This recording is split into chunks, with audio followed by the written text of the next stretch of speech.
পেশেন্টদের উপকারটা হোক, কর্মবিরতি অন্তত কিছুটা কমিয়ে দেওয়া হোক, যাতে আমাদের রোগীরা সার্ভিসটা পায়। আর আমরা শিক্ষক চিকিৎসক হিসেবে চাইবো ক্লাসগুলো চলুক, কিন্তু আমরা আন্দোলনটাও চলুক সেটাও চাইছি। मेरा सफेद तुरंत खुले, भरपूर झाग दे और इसकी स्मार्ट साइंस दे स्मार्ट केयर और फ्रेशनेस। मेरी चॉइस मेरा सफेद। কর্মবিরতি আংশিকভাবে তুলে নেওয়ার কোনো প্রস্তাব? হ্যাঁ, সবাই আমরা রিকোয়েস্ট করছি ওদের। আমার পূর্ববর্তী যারা বক্তা, সেইভাবে তো আমি আলাদা করে বক্তব্য রাখার চান্স পেলাম না, হয়তো ওয়েট করলে হতো, কিন্তু পেশেন্টরা বসে থাকবে বলে আমি বেরিয়ে যাচ্ছি ডিপার্টমেন্টে আর কি। তো যাই হোক, সবাই মিলেই আমরা চাইছি আংশিক কর্মবিরতিটা চলুক, আন্দোলন চলুক। আর জাস্টিস ফর অভয়া এ তো আমাদের প্রাণের ডিমান্ড। যে আর্জি করে আমরা মাথা উঁচু করে ঘুরে বেড়াতাম, সেই আর্জি করে আমাদের চোখে জল নিয়ে ঘুরতে হচ্ছে। এর চেয়ে কষ্টের আর কিছু নেই, কারণ আমি আর্জি করে প্রাক্তনী, তো সেটা আমরা নিতে পারছি না। তো যার জন্য জাস্টিস আমরা চাই, সর্ব অর্থে চাই। জুনিয়র ডাক্তারদের আমরা পাশে আছি, সাথে আছি, ওরা আমাদেরই কাজটা এগিয়ে দিচ্ছে, আর কিছু না। কিন্তু একই সঙ্গে আমাদের রোগীরা যাতে সাফার না করে সেটাও দেখা উচিত, কারণ বহু গরিব মানুষ আমাদের এই এত বড় হসপিটালের উপর ডিপেন্ডেন্ট। তাদেরকে আমরা যতটা পারছি করছি, কিন্তু সেটা আমাদের সাধ্যের অতীত যে ওদের হেল্প ছাড়া আমরা করে উঠতে পারবো না। সেভাবে অনুরোধ করা হচ্ছে ওদেরকে, ওরা সবাই আমাদের সঙ্গে থাকুক, আমরাও ওদের সঙ্গে আছি, ওরাও আমাদের সঙ্গে থাকুক। তারপরে আলটিমেটলি যে ছেলেমেয়েরা এত কষ্ট করে এত দূরে আন্দোলনটাকে এনেছে, সবটাই তাদের শুভবুদ্ধির উপর নির্ভরশীল। আপনারা এখানে কি বৈঠক এখনো চলছে না? আপনি চলছে, কিন্তু আমাদের সিনিয়ররা সকলেই আপনার মতোই বলছেন, আপনি যেটা বলছেন এখনো বলি কি করে, এখনো অনেক সিনিয়র বলা বাকি।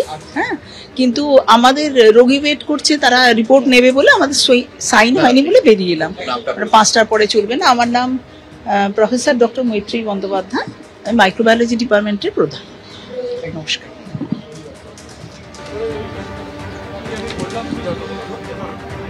এই মুহূর্তে বৈঠক থেকে বেরিয়ে এলেন এবং মাইক্রোবায়োলজির এইচওডি তিনি বেরিয়ে এলেন এবং আমরা দেখছি তিনি বেরিয়ে যাচ্ছেন। তবে তিনি যেটা বললেন যে যেহেতু ডিপার্টমেন্টে প্রচুর রোগী পরিজনরা আছেন, তাদের জন্য ওয়েট করতে হচ্ছে, সেই জন্য বেরিয়ে গেলেন। তবে আলোচনা এখনও চলছে। অধিকাংশ যারা এখানে শিক্ষক চিকিৎসক যারা বক্তব্য রাখছেন, তাদের বক্তব্য হচ্ছে একটাই, যে কর্মবিরতি, যে পূর্ণ কর্মবিরতি, সেটা তারা প্রত্যাহার করুক জুনিয়র ডাক্তাররা, এবং তার পাশাপাশি এই আন্দোলন চলুক। কারণ তারা বারবারই বলছেন এই পূর্ণ কর্মবিরতি চললে রোগীর পরিজনদের যে পরিষেবা ব্যাহত হওয়ার বিষয় আছে, সেই কথাটা তারা জোর দিচ্ছেন। এখনও আরও অনেক সিনিয়র যারা আছেন তারা বক্তব্য রাখছেন, তেমনটাই তিনি জানালেন এবং আমরাও সূত্র মারফত তেমনই জানতে পারছি।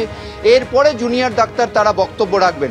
তবে মোটের ওপর আর.জি. কর মেডিকেল কলেজ হাসপাতালে এই যে সিনিয়র জুনিয়র ডাক্তারদের মধ্যে যে ভাবনা চিন্তা কথোপকথন হচ্ছে, সেটা মূলত এই পূর্ণ কর্মবিরতি এবং আন্দোলনের গতিমুখ কোন দিকে হবে, তারা গতিপথ কোন দিকে নিয়ে যাবে, সেই বিষয়ে চূড়ান্ত সিদ্ধান্ত নিতেই এই বৈঠক হচ্ছে, তেমনটাই জানতে পারছি আমরা। এবং অধিকাংশ সিনিয়র ডাক্তার যারা বক্তব্য রাখছেন, তারা এটাই জোর দিচ্ছেন যে এই যে পূর্ণ কর্মবিরতি যেন প্রত্যাহার করে আংশিক কর্মবিরতি হোক, আন্দোলন হোক, যেভাবে রোগীর পরিজনদের পরিষেবা যেন ব্যাহত না হয়। তাদের বক্তব্য যে এরকমভাবে চলতে থাকলে যাদের জন্য আন্দোলন, যাদের জন্য হাসপাতাল, সব কিছুই একদম ব্যর্থ হবে এবং মানুষের যে মনোভাব যারা আন্দোলনের সঙ্গে ছিল, সেটা বিমুখ হয়ে যাবে।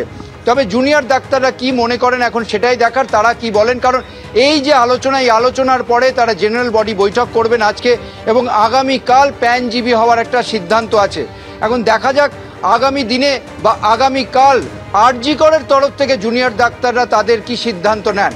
আর সর্বগ্রভাবে সামগ্রিকভাবে রাজ্যে জুনিয়র ডাক্তাররা তারা আন্দোলনটা কোন দিকে নিয়ে যেতে চান। কারণ গতকাল যে মহামিছিল হয়েছিল, মহামিছিল থেকে ডাক দেওয়া হয়েছিল তারা প্রয়োজনে দিল্লি অবধি যাবেন। এখন দেখার পরবর্তীতে কি হয়। একেবারেই ছিলাম, পরবর্তীতে জুনিয়র চিকিৎসকরা তারা কি সিদ্ধান্ত নেন সেদিকে আমাদেরও নজর রয়েছে। ধন্যবাদ ছিলাম।